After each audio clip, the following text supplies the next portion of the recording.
Cioppino was born right on the wharf in San Francisco, and it was simply a way to use up the leftovers from the day's catch. A little of this and a little of that got thrown into a pot of simmering tomato sauce, and dinner was served. So it's no surprise that there are lots of versions of this recipe out there, isn't that right? That's right. I had my own unique experience with the seafood stew at Phil's Fish Market and Eatery in Monterey Bay, California. And Phil walked me through his own version of his Sicilian-inflected cioppino, and it all begins with the marinara. Okay. So I have 3 tablespoons of extra virgin olive oil heating up over medium heat until shimmering. I'm going to add 1 large onion that's been thinly sliced, 3 garlic cloves that are also thinly sliced, 3/4 of a teaspoon of table salt, and I'm just going to cook this until the onion begins to soften and just begins to brown around the edges. And that'll take about 8 minutes. Smells good, right? It does. So the day I ended up at Phil's Fish Market, it happened to coincide with the open house for the Monterey Bay Aquarium. Ooh. There was a rodeo in town, and there was some event at the Motor Speedway, so there was literally like 3,000 people descending on this massive restaurant. There's concrete floors, the fish market is bustling, and it was super loud and crazy, but everything, including the cioppino, was fantastic. It's been about 8 minutes, and these onions are just softened. So we're gonna add 1 15-ounce can of tomato sauce. As you know, tomato sauce comes with a little bit of seasoning already in it, a little sugar, salt, spices, herbs. So we're getting a big boost of flavor right off the bat. We don't have a lot of time to simmer the sauce for hours and hours to develop flavor, so a little cheat like that goes a long way. Then we have 1 cup of tomato puree. This is mostly to reinforce that tomato flavor and give a little bit of body to the marinara. On top of that, we're gonna do a 1/2 cup of chopped fresh basil. Into the simmering pot. Into the simmering pot.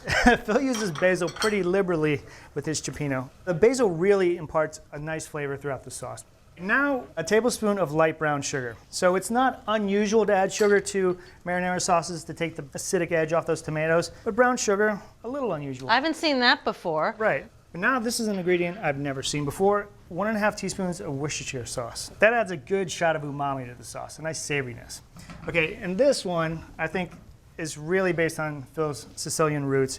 It's a 1/4 teaspoon of ground cinnamon, which I have never seen in my life, but trust me, it really works well here. It really complements the seafood. It changes the flavor of this marinara from something that you're used to putting on pasta to just something that's a little bit different and actually welcomes in the seafood. All right, so cinnamon and Worcestershire. All right, so we're gonna bring this to a boil and then reduce the heat to medium-low and let it simmer until it's slightly thickened, and that takes about 10 minutes.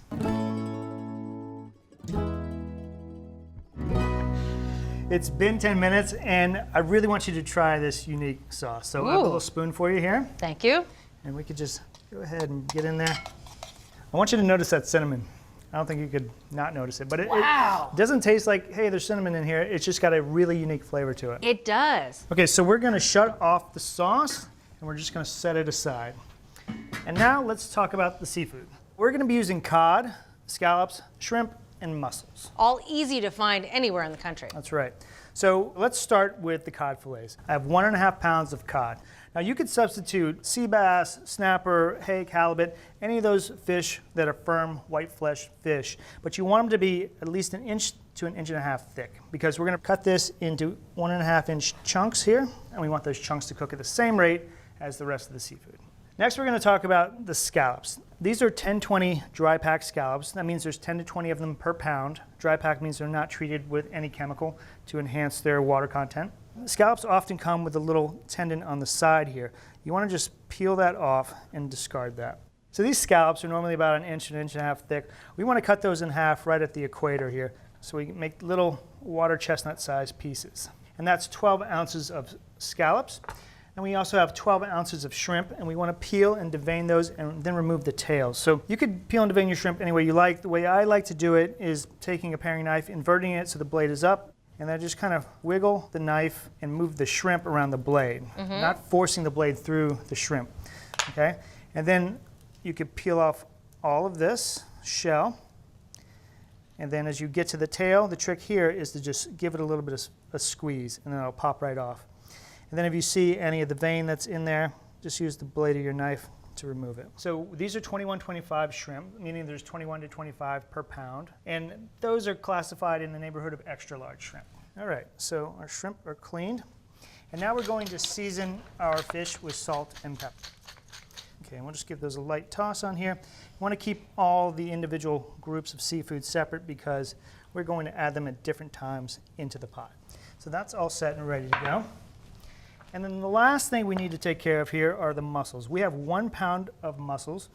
A lot of times I will go through and just give them a quick rinse under cold running water just to remove any sand that might be on the surface of the shells.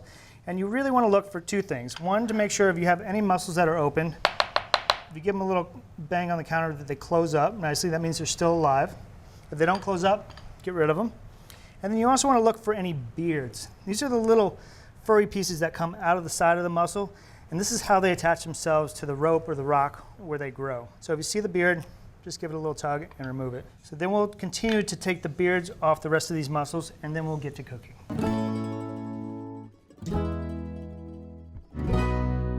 We have 3 tablespoons of extra virgin olive oil heating over medium-high heat, and you can see that it's just now starting to shimmer. So to that, we're going to add our mussels, another ½ cup of chopped basil, 1/4 cup of dry sherry. Now you could use some kind of a Moscato or a Gewürztraminer. We like the taste of the sherry. Okay, and 3 cloves of minced garlic, 1 teaspoon of Worcestershire sauce, and then a crumbled ½ teaspoon of saffron, which is classic in any cioppino. And then finally, 1/2 teaspoon of table salt. We're just gonna stir that to combine all these ingredients. We're gonna cover it for 2 minutes and let those mussels just begin to pop open. It's been 2 minutes, and you can see that our mussels have just started to pop open, and that's perfect. So we're gonna add 2 8-ounce bottles of clam juice and our wonderful marinara that we made earlier. You know, I was thinking that marinara was looking a little thick to be the base of a stew, but now that I see you're loosening it up with clam juice, it makes sense. And remember, a lot of liquid is gonna come out of that seafood as well. So let's stir this together to combine it. Okay, now we're ready to start adding our seafood. All right. We're gonna add the cod and the scallops first. And the idea is that we stagger the seafood so all the pieces come up done just at the same time. We're gonna push the cod just below the surface, and remember there's gonna be some liquid that comes out of the cod, and I like to keep it so I can see just the top of it, nice and attractive for the presentation. All right, and then next we're gonna be adding the scallops, and you can just drop those all over the stew in any place you see an opening. Now from this point on, we are not gonna stir the stew, because then we risk breaking up the fish, and we don't wanna do that. We wanna have nice, big chunks of seafood to serve.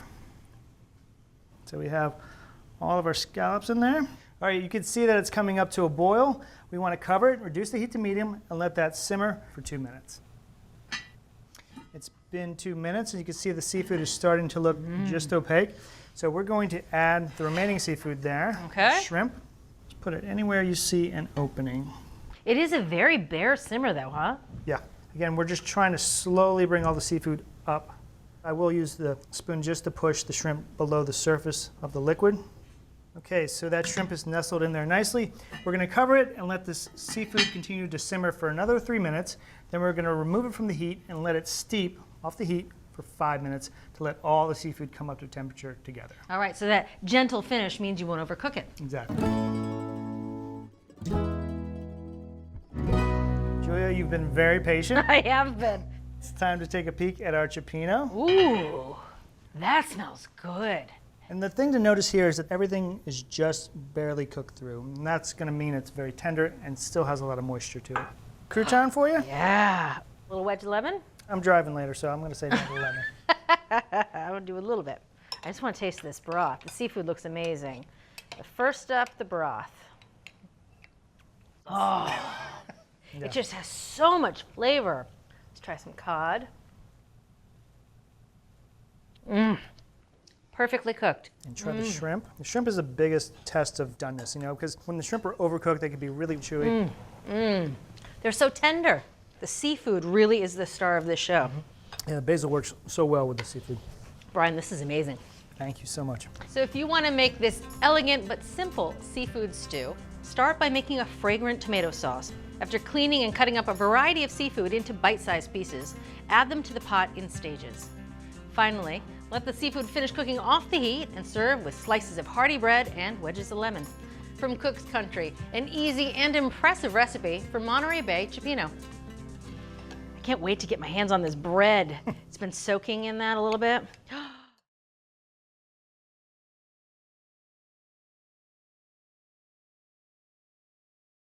Thanks for watching Cook's Country from America's Test Kitchen. So what'd you think? Leave a comment and let us know which recipes you're excited to make, or just say hi. Now you can find links to today's recipes and reviews in the video description. And don't forget to subscribe to our channel. See you later. Alligator.